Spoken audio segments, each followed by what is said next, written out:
What's up, gamers? It's your boy, Suffer White Joe. I'm here with my very first YouTube video. I have been playing Adamancipator, the rock deck, for a long ass time, uploading a lot of deck profiles to Tetsim's YouTube channel. And like I'm saying in the deck profile itself, I think everyone's kind of done, except for me, with the Adamancipator deck. And after grinding it a little bit on rated, I thought the deck was still pretty strong. It had a pretty good matchup in a lot of matchups. You beat Dragon Link fairly easily, and it's just a very, very strong deck. It doesn't really lose to any hand traps, especially with Guardian on the field. So yeah, in my experience, the deck is still really good. That's why I wanted to post this as my very first deck profile. It's kind of fitting with my channel, since I'm kind of known for two things, which is Adamancipator and Drytron now. And I want to keep the Adamancipator hype up.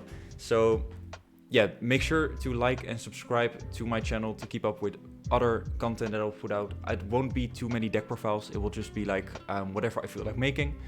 I don't really want to do a schedule yet because it's all just starting out. But from here, we're going to make some cool stuff. So keep on the lookout. Follow me on Twitter. You will see that in that top corner of the screen right now. Make sure to follow my Twitch, which will always be in the description. With some other links. Just check it out, bro. But let's get into the deck profile. Let's put it over to live Suffer White Joe. Yo, what up, YouTube? Say hi to stream. You must know them. And stream, say hi to YouTube. Yo, what up, guys? But yeah, we'll go into the deck profile straight away, because the intro is already done. So this is a deck that I've been playing on stream for quite a while, and I've played this deck for probably a year and a half right now.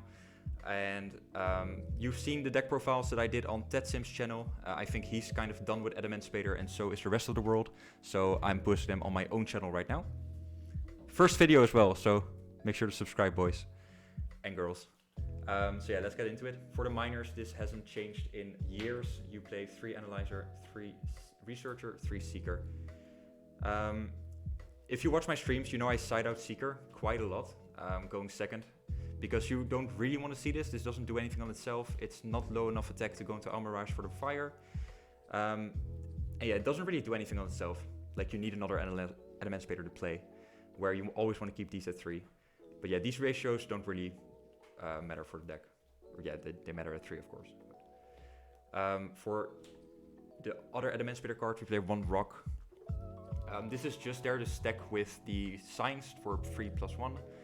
And it's the only water that I play in main deck, except for something in the extra deck that I will show in a second. But yeah, this card is actually kind of nice. It's the only rock that goes +1, and it's the only attribute that I needed. So therefore we play only 1, because we can just get free access to it all the time.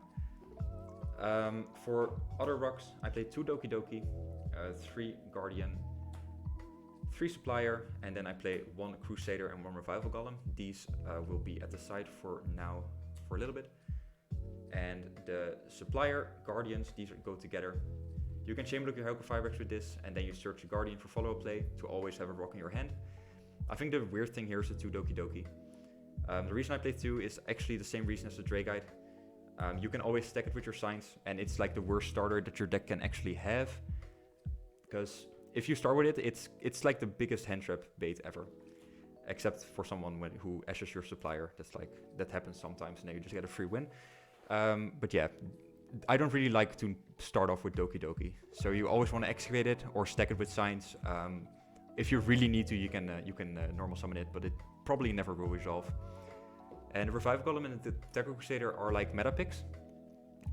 These were in the deck ever since Vanity's Ruler Drytron was a thing, because you can send them with these cards. This ratio is because you want to play 3 Foolishes, and this is once per turn, so you just play 2. The Golem is a free extender. It's a free card to special summon, and it's a rock in deck, of course. And the Crusader, I don't know if you know this card, but if it's sent to the graveyard, once per turn, you can either target a monster to Book of Moon it, to flip it face down, or target a face-up spell and trap to bounce it to hand, which outs Floodgates, it outs Winda. This is the main out to boss monster that you have. So yeah, I posted this list in the Adamancipator Facebook group, and people were like, yeah, but how are you going to win against Makaba Winda? And I don't think you can ever win against Makaba Winda.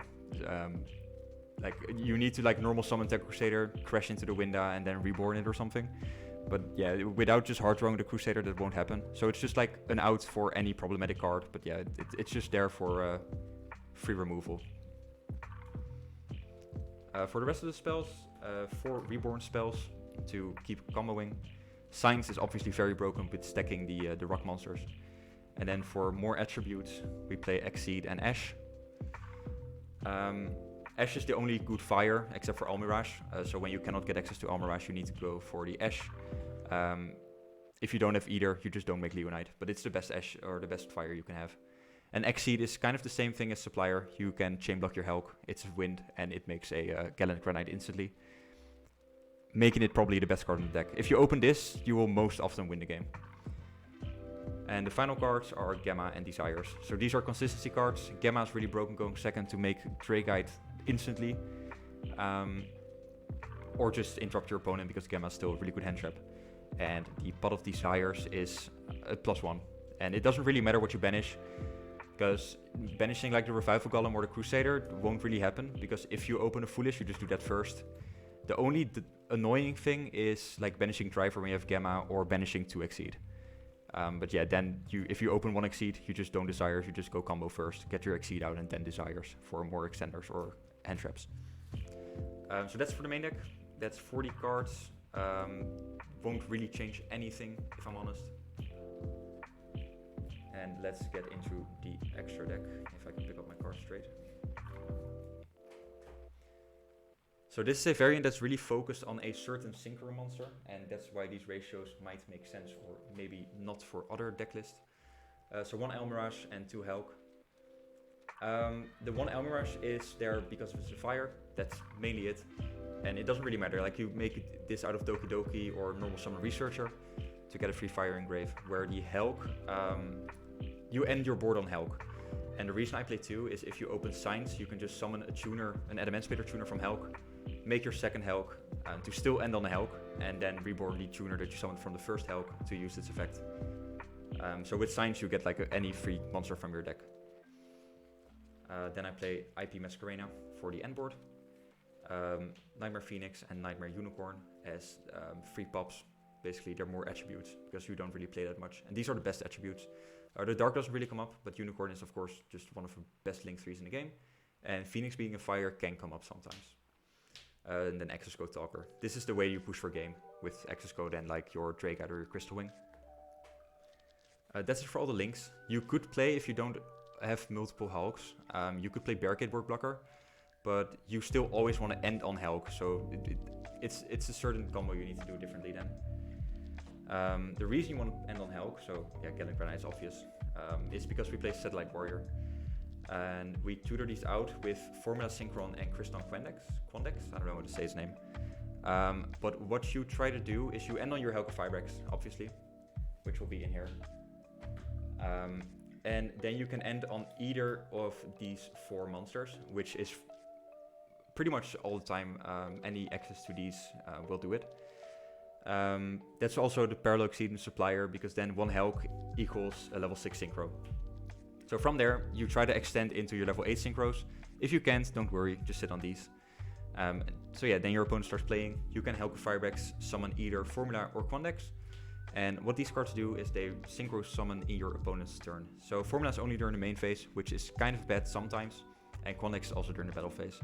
But with these cards, so Formula and the level 8s or Quandex and the level 6s go into Satellite Warrior, which is like a Megalith Beator, if you know my Drytron deck. It pops cards for how many different synchro monsters you have in the graveyard, which most of the time will be either 2 or 3. And if you have like an insane combo, it will be maybe 4 sometimes. So this is also really good out to back row decks. So that's it for the side deck, or the extra deck right here.